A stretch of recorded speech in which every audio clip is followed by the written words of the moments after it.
Boa noite, André, boa noite, Diniz.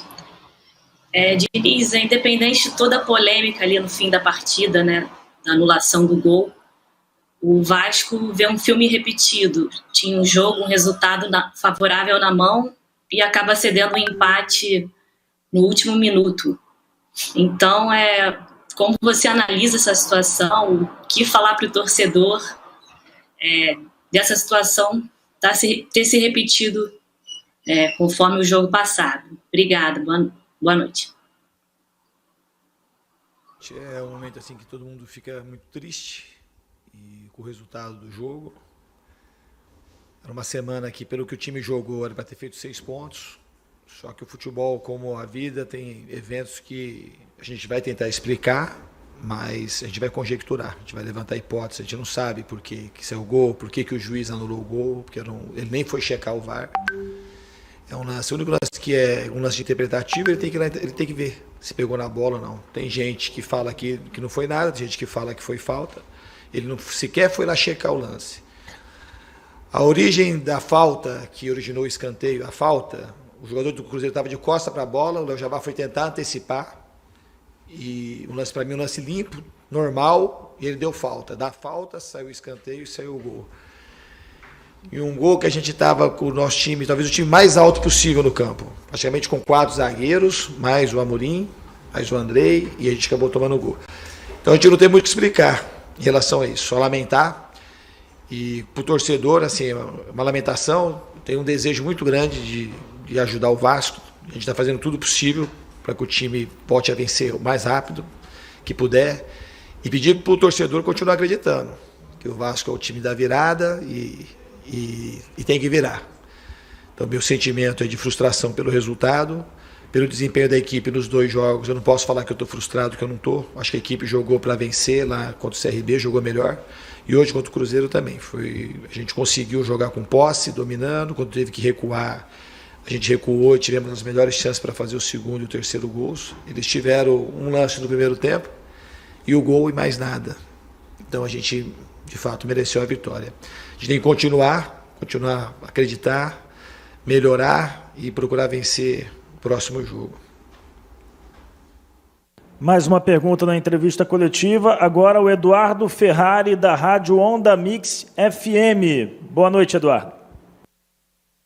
Boa noite, André, a todos da Vasco TV e a você, Fernando. Um prazer novamente. Boa noite. Fernando, o Vasco hoje dominou o jogo, foi bem demais contra o Cruzeiro. Isso de fato, todo mundo viu o jogo.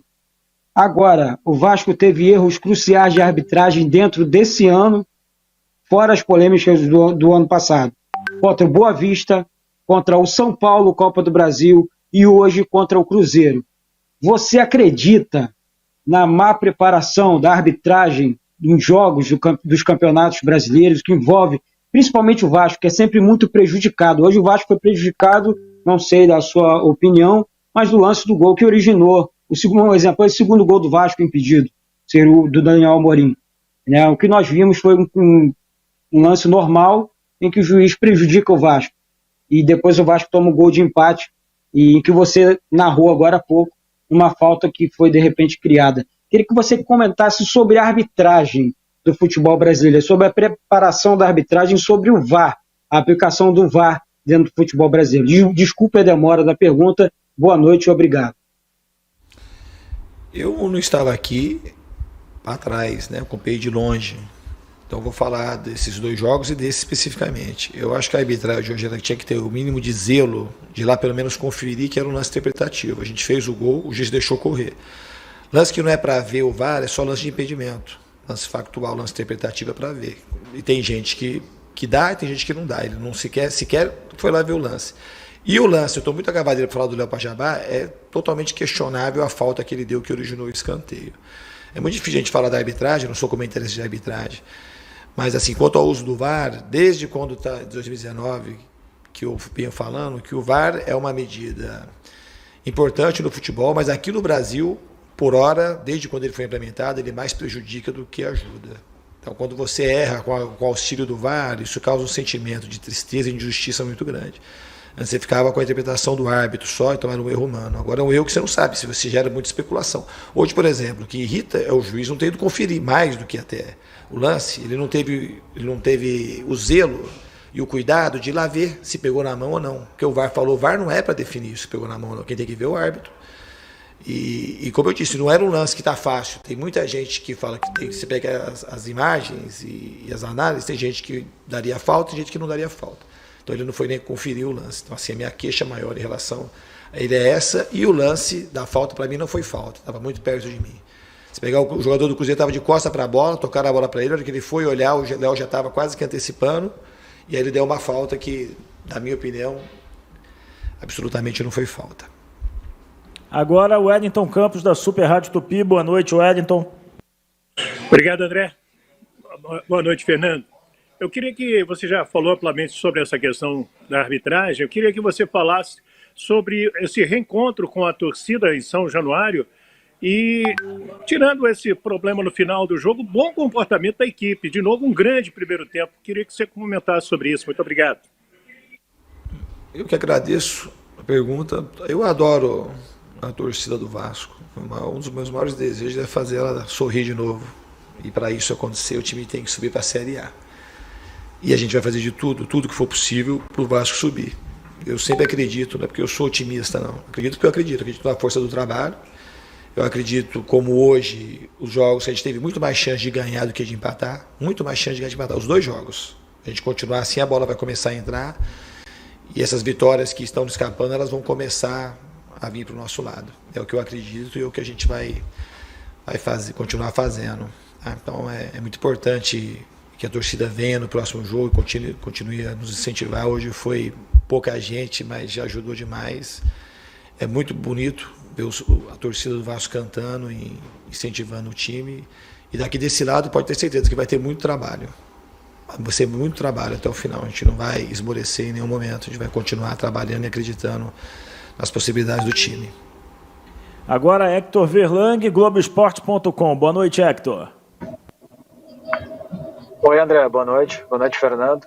Fernando, eu queria fazer uma pergunta que é também mais um esclarecimento. Por que o Nenê foi substituído? Foi uma decisão tua, por alguma questão física, técnica ou tática? Porque dentro do estádio pareceu que ele pediu a substituição, mas depois veio uma informação de que aparentemente ele não tinha pedido para sair. Por que o Nenê saiu? E queria que falasse um pouquinho sobre o rendimento dele no time e o gol que ele marcou também para o Vasco. Obrigado.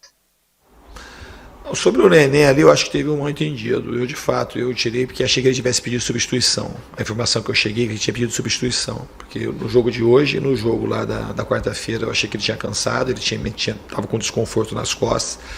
A gente estava perdendo muita pressão na bola para poder tirar o time de trás e hoje isso não estava acontecendo. E eu tirei porque a informação que chegou é que ele tinha pedido substituição. Então, como eu já ia mexer no time, mas não era ele que ia sair, eu acabei tirando o Nenê. Foi por conta disso. O gol foi muito importante, a qualidade que ele tem, é um cara que também tem facilidade, tem carisma para fazer gol, vira e mexe, está marcando, dando assistência. É um jogador extremamente decisivo. Foi decisivo na quarta, porque a origem do gol foi a bola parada que ele bateu, como sempre, muito bem, e hoje ele acabou fazendo o gol. Agora Felipe Rocha, do Diário Lance. Boa noite, Felipe. Boa noite, André. Boa noite, Fernando. A minha pergunta, Fernando, é na linha do que é simples. O que o Vasco não pode fazer para conseguir as vitórias? O que o Vasco não pode deixar acontecer para as vitórias acontecerem e o time conseguir arrancar rumo ao G4? Essa é uma pergunta muito fácil de ser feita e muito difícil de ser respondida. O que eu falo para você é que a gente tem que trabalhar em todas as frentes, que a gente está trabalhando aqui incessantemente, para fechar todos os buracos. Hoje, assim, as mudanças, uma das preocupações que eu tinha é de deixar um time forte, assim, mais descansado. O Cano já tinha cartão amarelo e estava se dedicando ali para marcar. E o Amorim, que acabou fazendo o gol, que é um jogador que tem uma média de gols por minuto jogado super alta aqui no Vasco. É um cara super inteiro, um cara grande, um cara alto, que eventualmente, do jeito que estava o jogo acontecendo, a chance provável que o Cruzeiro teria seria de fato uma bola parada. Então a gente tinha talvez o melhor time possível para evitar um gol de bola parada, e a gente acabou tomando. Então, às vezes, na vida, você faz aquilo que você pode, aquilo que você consegue controlar, e ainda assim, às vezes nos escapa o resultado, como foi hoje. Então, assim, não tenho, eu falo assim, o que eu poderia ter feito diferente? Eu faria as coisas que eu fiz. E a gente acabou tomando o gol. Né? Por uma série de coisas, uma série de eventos que foi culminar no gol. Então, o que a gente precisa fazer é continuar trabalhando, acreditar sistematicamente, cada dia mais.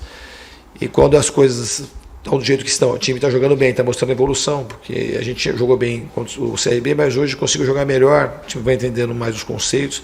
Os jogadores do Vasco trabalham demais, eu não tenho uma queixa para falar, porque nós estamos trabalhando sempre.